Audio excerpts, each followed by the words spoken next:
Saudara, venue PON ke-21 kembali jadi sorotan. Bagian atap venue cabang olahraga menembak untuk nomor 10 meter ambruk.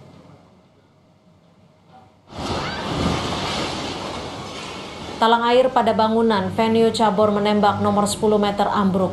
KONI Pusat menunda pertandingan cabur menembak untuk sementara waktu. Para atlet diistirahatkan sementara di hotel sambil menunggu jadwal pertandingan lanjutan dari panitia penyelenggara PON ke-21 Aceh, Sumatera Utara.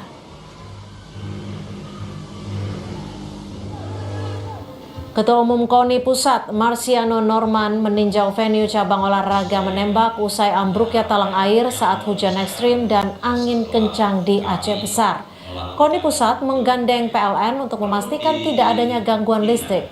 Begitu juga Kementerian PUPR untuk perbaikan talang air yang ambruk. Saat ini masih ada 19 nomor menembak yang belum dipertandingkan.